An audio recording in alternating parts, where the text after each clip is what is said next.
Baik, Assalamualaikum warahmatullahi wabarakatuh. Saya Siti Julaiha dengan NIM 3225021001. Saya dari kelas reguler B Stambuk 2022, jurusan Pendidikan Sejarah, Fakultas Ilmu Sosial, Universitas Negeri Medan. Nah, di sini saya mendapatkan tugas critical book review. Yang mana buku pertama itu ada Strategi Belajar Mengajar. Nah, buku ini itu ditulis oleh Dr. Andes Syaiful Bahari Jamara, MAG, dan Dr. Andes Aswan Zain. Nah, buku ini itu diterbitkan oleh Rineka Cipta. Buku ini terdiri dari 226 halaman. Nah, pada cover buku ini terlihat menarik karena di sini sudah ada contoh tangan seseorang dan yang sedang memegang pulpen, dan di situ juga ada buku.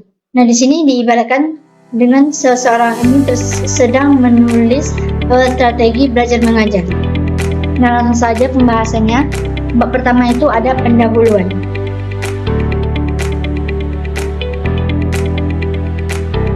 Pada pendahuluan ini, belajar mengajar adalah suatu kegiatan yang bernilai edukatif. Nilai edukatif mewarnai interaksi yang terjadi antara guru dan anak didik. Interaksi yang bernilai edukatif dikarenakan kegiatan belajar mengajar yang diarahkan untuk mencapai tujuan tertentu yang telah dirumuskan sebelum pengajaran dilakukan. Guru dengan sadar merencanakan kegiatan pengajarannya secara sistematis dengan memanfaatkan segala sesuatunya guna kepentingan pengajarannya. Nah, paling sedikit ada 3 aspek yang membedakan anak didik yang satu dengan anak didik yang lainnya. Yang pertama, aspek intelektual. Yang kedua, aspek psikologis. Dan yang ketiga itu aspek biologis. Nah, selanjutnya itu bab 2. Bab 2 ini konsep strategi belajar mengajar. Yang pertama itu pengertian strategi belajar mengajar. Secara umum, strategi mempunyai pengertian suatu garis-garis besar haluan yang bertindak dalam usaha mencapai sasaran yang telah ditentukan. Dihubungkan dengan belajar mengajar, strategi bisa diartikan sebagai pola-pola umum kegiatan guru anak didik dalam perwujudan kegiatan belajar mengajar untuk mencapai tujuan yang telah digariskan. Nah, di sini di dalam buku ini terdapat 4 strategi dalam belajar mengajar. Yang pertama, mengidentifikasi serta menetapkan spesifikasi dan kualifikasi perubahan tingkah laku dan kepribadian anak didik sebagaimana yang diharapkan. Yang kedua, memilih sistem belajar mengajar berdasarkan aspirasi dan pandangan hidup masyarakat. Yang ketiga, memilih dan menetapkan prosedur, metode, dan teknik belajar mengajar yang dianggap paling tepat dan efektif. Yang keempat, menetapkan norma-norma dan batas minimal keberhasilan atau kriteria serta standar keberhasilan. Nah, selanjutnya yang kedua itu klasifikasi strategi belajar mengajar. Menurut Tabrani, Rusyan, dan kawan-kawan, terdapat berbagai masalah sehubungan dengan strategi belajar mengajar yang secara keseluruhan diklasifikasikan sebagai berikut. Pertama, konsep dasar strategi belajar mengajar. Yang kedua, sasaran kegiatan belajar. Yang ketiga, belajar mengajar sebagai suatu sistem. Yang keempat, hakikat proses belajar. Yang kelima, entering behavior siswa. Yang keenam, pola-pola belajar siswa. Yang ketujuh, memilih sistem belajar mengajar. Yang kedelapan, pengorganisasian kelompok belajar. Dan yang terakhir itu kesembilan, pengelolaan atau implementasi proses belajar mengajar. Selanjutnya itu implementasi belajar mengajar. Salah satu faktor yang mendukung kondisi belajar di dalam suatu kelas adalah job description, yaitu proses belajar mengajar yang berisi serangkaian pengertian peristiwa belajar yang dilakukan oleh kelompok-kelompok siswa. Nah, sehubungan dengan hal ini, Job description guru dalam implementasi proses belajar mengajar adalah yang pertama itu perencanaan instruksional, yaitu alat atau media untuk mengarahkan kegiatan-kegiatan organisasi belajar. Yang kedua, organisasi belajar yang merupakan usaha menciptakan wadah dan fasilitas atau lingkungan yang sesuai dengan kebutuhan yang mengandung kemungkinan terciptanya proses belajar mengajar. Yang ketiga, menggerakkan anak didik untuk yang merupakan usaha memancing. Yang keempat, supervisi dan pengawasan. Yang terakhir itu yang kelima, penelitian yang lebih bersifat penafsiran atau asesmen. Selanjutnya itu bab 3. Hakikat, ciri, dan komponen belajar mengajar.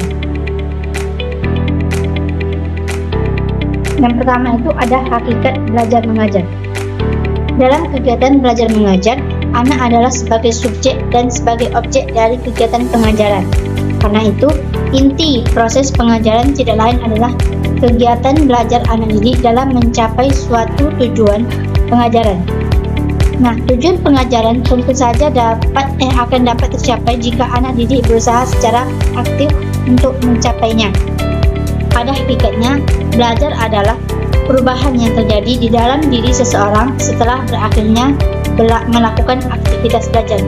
Walaupun pada kenyataannya tidak semua perubahan termasuk kategori belajar, misalnya perubahan fisik, mabuk, gila, dan sebagainya.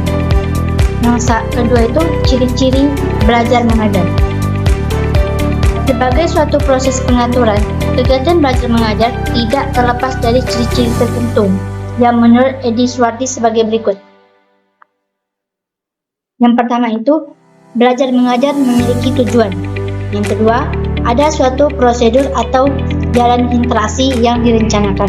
Yang ketiga, kegiatan belajar mengajar ditandai dengan suatu penerapan materi yang khusus. Yang keempat, ditandai dengan aktivitas anak didik. Yang kelima, dalam kegiatan belajar mengajar, guru berperan sebagai pembimbing. Yang keenam, dalam kegiatan belajar mengajar membutuhkan disiplin. Yang ketujuh, adanya batas waktu. Yang terakhir itu evaluasi.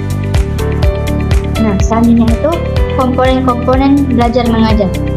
Sebagai suatu sistem, tentu saja kegiatan belajar mengajar mengandung sejumlah komponen yang meliputi tujuan, bahan pengajaran, kegiatan belajar mengajar, metode, alat dan sumber, serta evaluasi. Bab 4. Berbagai pendekatan dalam belajar mengajar.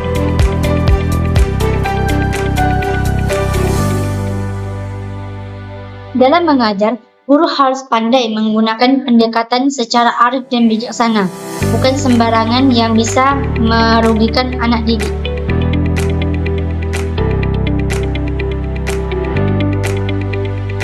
Di buku ini terdapat beberapa pendekatan yang diajukan dalam pembicaraan ini, dengan harapan dapat membantu guru dalam memecahkan berbagai masalah dalam kegiatan belajar mengajar. Yang pertama itu pendekatan individual, yang kedua pendekatan kelompok, yang ketiga pendekatan bervariasi, yang keempat pendekatan edukatif, yang kelima pendekatan keagamaan, dan yang terakhir pendekatan kebermaknaan. Nah, selanjutnya di bab 5 itu ada kependudukan, pemilihan, dan penentuan metode dalam pengajaran. Yang pertama itu kedudukan metode dalam belajar mengajar. Salah satu usaha yang tidak pernah guru tinggalkan adalah bagaimana memahami kedudukan metode sebagai salah satu komponen yang ikut ambil bagian bagi keberhasilan kegiatan belajar mengajar. Kerangka berpikir yang demikian bukanlah suatu hal yang aneh, tapi nyata dan memang betul-betul dipikirkan oleh seorang guru. Nah, dari hasil analisis yang dilakukan, lahirlah pemahaman tentang kedudukan sebagai alat motivasi ekstrinsik, sebagai strategi mengajar, dan sebagai alat untuk mencapai tujuan. Pemilihan dan penentuan metode. Metode mengajar yang guru gunakan setiap kali pertemuan kelas bukanlah asal pakai, Tetapi setelah melakukan seleksi yang berkesesuaian dengan perumusan tujuan instruksional khusus. Dengan uraian bertolak dari nilai strategis metode, efektivitas metode, penggunaan metode, pentingnya pemilihan dan penentuan metode, hingga faktor-faktor yang mempengaruhi pemilihan metode pengajaran. Yang selanjutnya itu macam-macam metode pembelajaran.